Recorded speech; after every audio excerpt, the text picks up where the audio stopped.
vamos abrir as portas do nosso consultório médico. Hoje falamos da importância da vacinação. A médica pediatra Inês Marques vai explicar-nos tudo. Olá, Inês, boa tarde.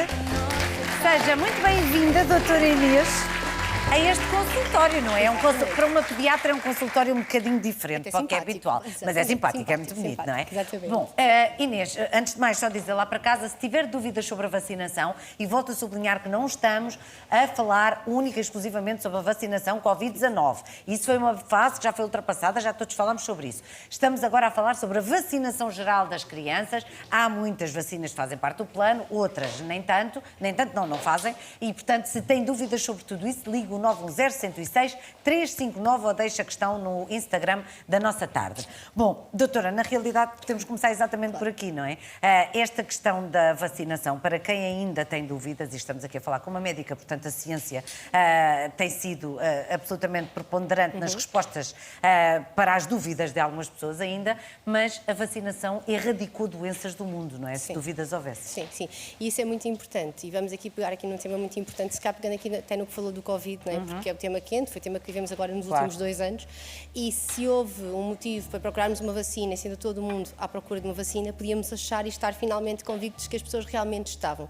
Mas foi o período, se calhar, da nossa história em que mais cresceram movimentos anti-vacinas, o que é um bocadinho incongruente. Certo. Não é? E, portanto, um espaço destes, claro que é excepcional para passar a palavra ao contrário, que é baseado naquilo que nós sabemos, naquilo que é seguro. As vacinas passam por anos de investigação. Uma vacina para sair tem que ter 10 anos para trás de investigação, de estudos de aplicação. Mas foi isso que fez o medo às pessoas para a Covid-19. O que aconteceu com a da Covid-19, agora depois já vamos sair um bocadinho deste campo, mas só para explicar. O que aconteceu com a Covid foi que foi uma emergência, não é? E, portanto, o que é que eles foram fazer? Foram buscar uma tecnologia que já tinha esses 10 anos ou até mais, não é, de estudo e foram aplicar, exatamente neste caso, que simplesmente é um vírus diferente. Claro, pronto. exato. E muitas das pessoas dizem, não há estudos, não há. Havia estudos. Estudos era mais direcionado, sim. Exatamente. Portanto, em relação às vacinas, por exemplo, o sarampo, quando falamos, por exemplo, da tuberculose, o meu segundo filho nasceu em 2015 e já não levou essa vacina. Agora está outra vez disponível, mas a tuberculose, como sabemos, já não é a doença que era há uns anos, não é? Graças à vacinação.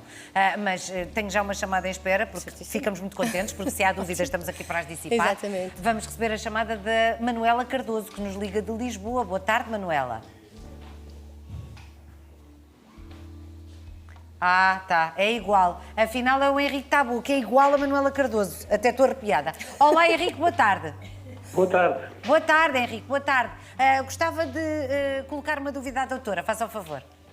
Pois, eu gostava que a doutora me conseguisse explicar porque é que todos os medicamentos vêm acompanhados de um documento que se chama bula e que, no fundo, fala do que é o medicamento, quais são as contraindicações e quais são, digamos, os efeitos negativos que poderá ter. E, relativamente às vacinas, não há qualquer tipo de informação que seja passada aos pais.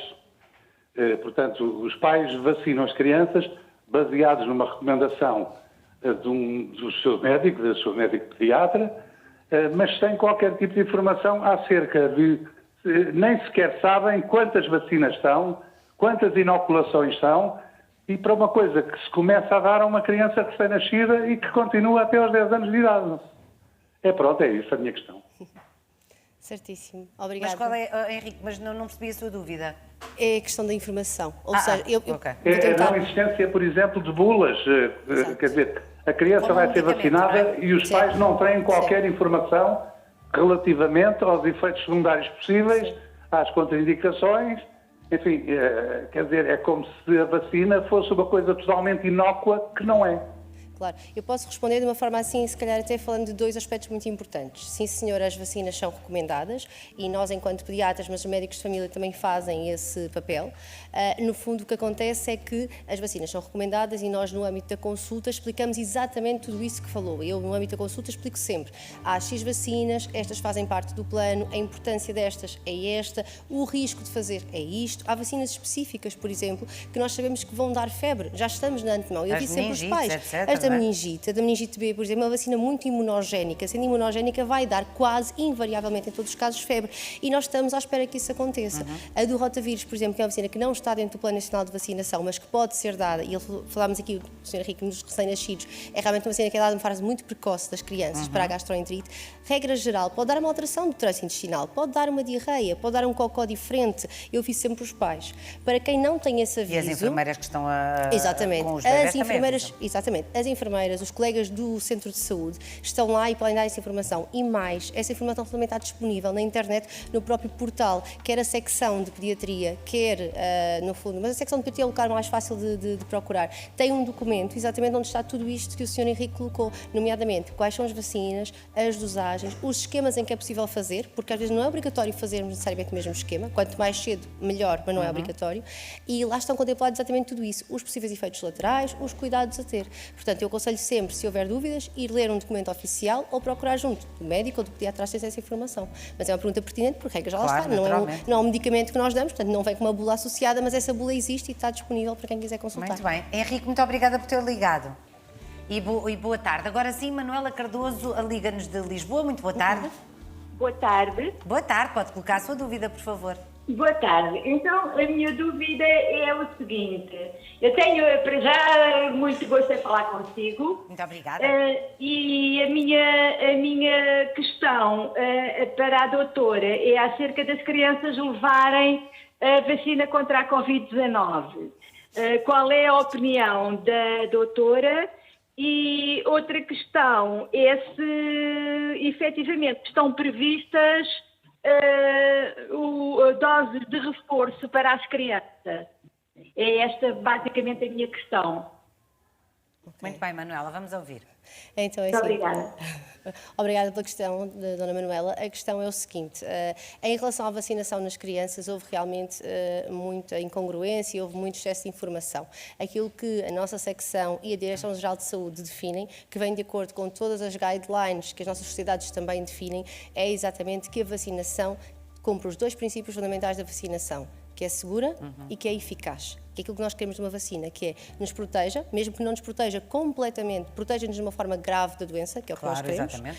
E que ao mesmo tempo não traga com ela efeitos laterais graves, ao contrário da infecção, não é? Porque nós sabemos que o Covid, felizmente, nas crianças é relativamente inócuo, mas na verdade pode trazer, em alguns casos, complicações graves. E, portanto, a recomendação é essa, fazer a vacinação em todas as crianças acima dos 5 anos. O esquema são 2 doses, que depois só são ajustadas, consoante, por exemplo, haja uma intercorrência de infecção, haja alguma situação de doença, mas aí é o próprio centro de vacinação que depois faz essa coordenação com a altura em que fará, neste caso, a segunda dose.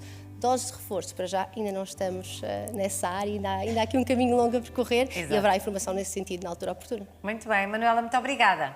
Muito obrigada também. Muito obrigada e boa tarde. Obrigada e boa tarde. Obrigada e boa tarde.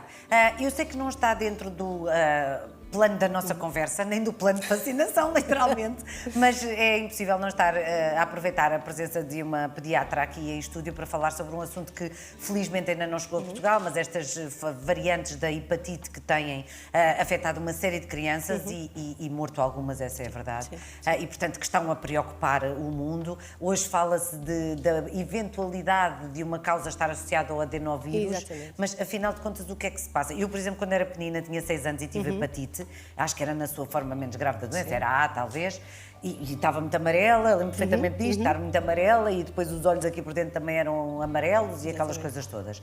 Mas o que é que se passa com esta nova forma de hepatite a afetar os mais pequeninos? Esta nova forma de hepatite é exatamente uma forma de hepatite atípica e é designada atípica porque é diferente do habitual, porque não é causada por nenhum daqueles vírus que nós classicamente dizemos que causam hepatites. Hepatite A, B, C, D e E. Ou seja, chega uma criança e, regra, os sintomas são aqueles que estávamos a dizer. São sintomas às vezes um bocadinho difíceis, pode ser uma dor de barriga, pode ser uma febre, regra geral podem ter um xixi com muita cor, ou seja, muito escuro, ou umas fezes com muito pouca cor e realmente aquela coloração amarela que nós chamamos de icterícia.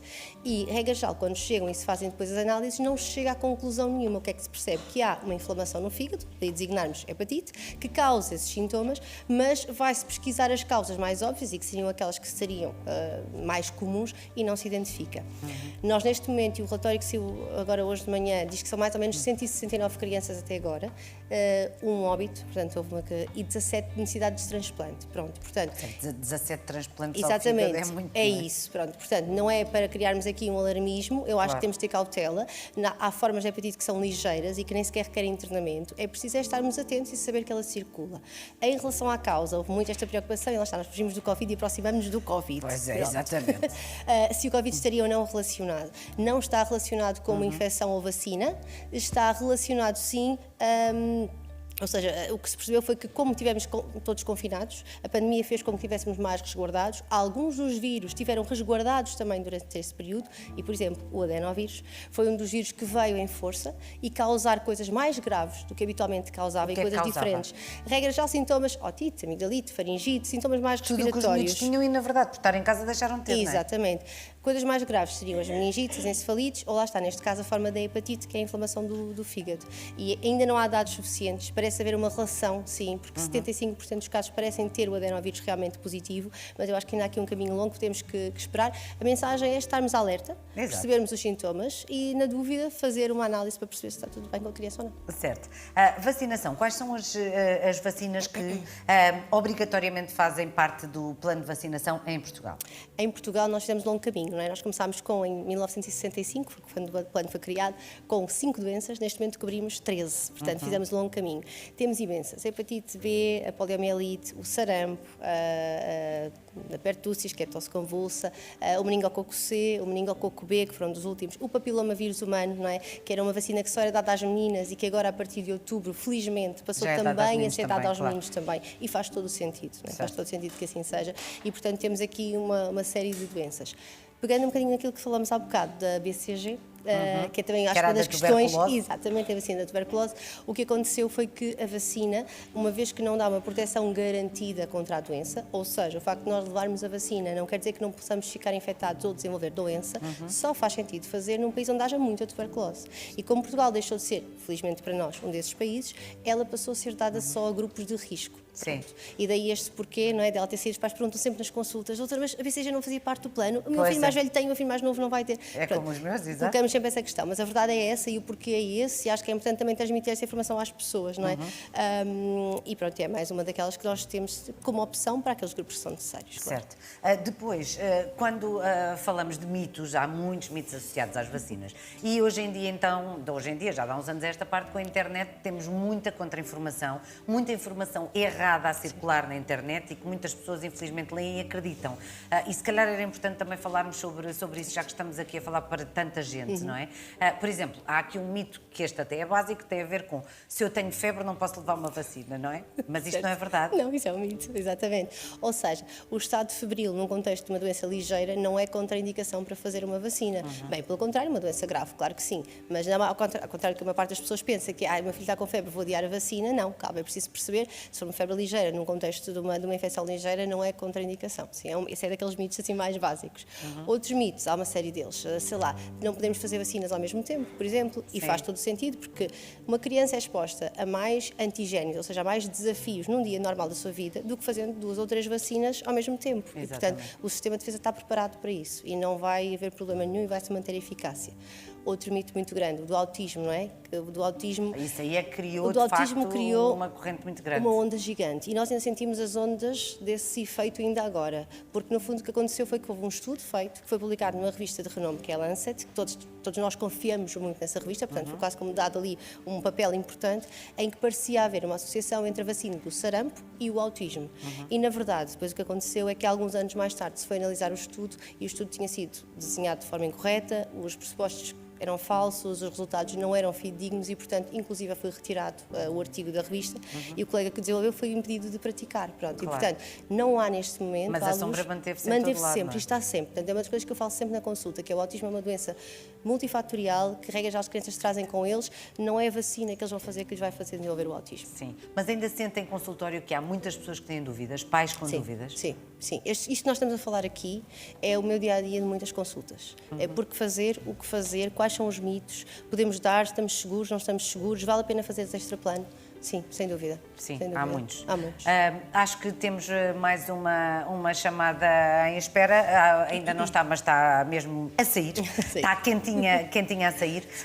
Pergunto-lhe se sente também de alguma maneira que os adultos que hoje somos têm alguma coisa a ver com estas crianças que são os nossos filhos ou da geração dos nossos filhos no que diz respeito, por exemplo, à vacinação. Havia uma cédula que nós tínhamos, não era pequenina, preta, se não me engano, Sim, lá com meia dúzia de vacinas, na verdade, e hoje em dia os boletins de vacinas dos nossos filhos estão carregados de carimbos.